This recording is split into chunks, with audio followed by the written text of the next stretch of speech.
เอาสบายดีพ่อแม่พี่น้องเนาะโอ้หลายเดือนแล้วที่เบาหลังเนาะบ่ได้เฮ็ดคลิปลงเพราะว่าช่วงนี้ก็บ่ทันเลยเนาะ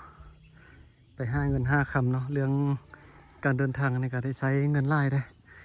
มื้อนี้เบาหลังก็เก็บภาพบรรยากาศอยู่ด้วยอันนี้จะแม่นบ้านแจ้งเนาะอยู่เมืองหุนแขวงอุดมไซอยู่ภาคเหนือของประเทศลาวเนาะป้าทางบ้านนี้งามขนาดทางนี้จะเป็นไฮเข้ากับไฮซาลีเนาะแถวจอมพูนี่ส่วนอยู่แถวกลางบ้านเป็นทงเพียงอยู่ล่างบ้านนี่จะมีนาเนาะบนได้มีทงเพียงสะบานก็จะเฮ็ดเป็นทงนาเฮ็ดนาถ้าว่าอยู่จอมพูสะบานก็เฮ็ดเป็นไฮเข้าเนาะปลูกข้าวปลูกสาลีเป็นอาชีพของสะบานของเพิ่นนะอยู่เขตดงเขตดอย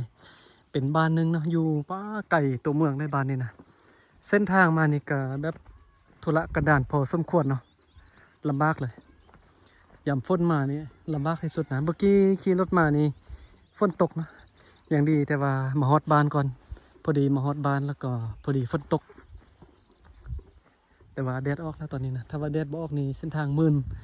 กลับนี่น่าจะยากเนาะเพราะว่าเป็นดอยสันพุ่นเส้นทางไหน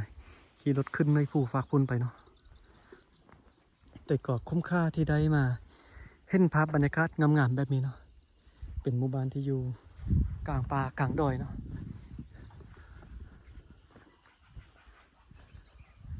เงินซานบานซองก็ยังแต่งแบบ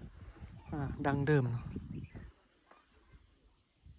โอ้มีเงินนี่มาแต่งรีสอร์ทน้อยอยู่นี่มาพักผ่อนเนาะไผ่ที่มาคมสงบนะมาตั้งเฮือนอยู่นี่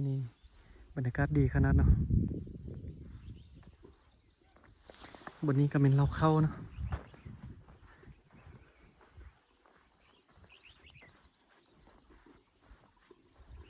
ได้ยินเสียงสัตว์ป่า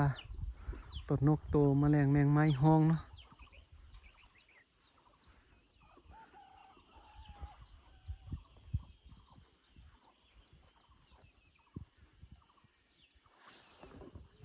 โอเคนะกับประมาณนี้เนาะหมู่บ้านอยู่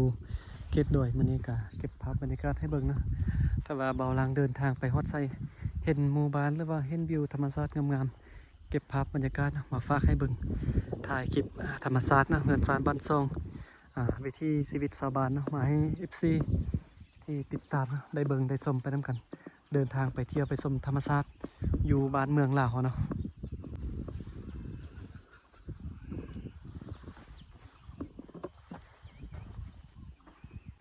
มื้อนี้เบาลังเดินทางมาคนเดียวมื้อนี้นะขี่รถจักรมาคนเดียวนะเป็นบรรยากาศตอนเช้าตอนนี้นะเบาหลังออกจากบ้านมาแต่เช้าๆพุ่นเนาะภายในกลางบ้านก็จะเป็นประมาณนี้เนาะ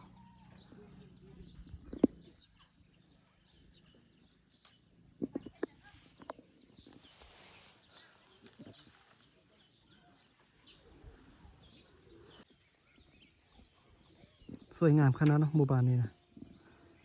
เบิ่งจอมภูฟักพุ่นนี้เป็นให้เข้าให้สะดีจนสุดพุ่นนะ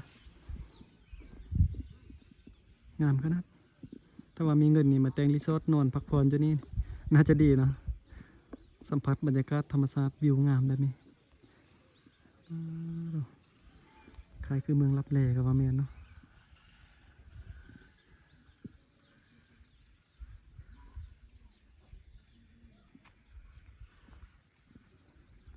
ทางด้านนี้ก็มีนาเนาะแถวบริเวณนั้นจะเป็นทงเพียงสะบานเฮ็ดนาส่วนอยู่จอมภูเพิ่นก็เฮ็ดให้เข้าหรือว่าให้สลี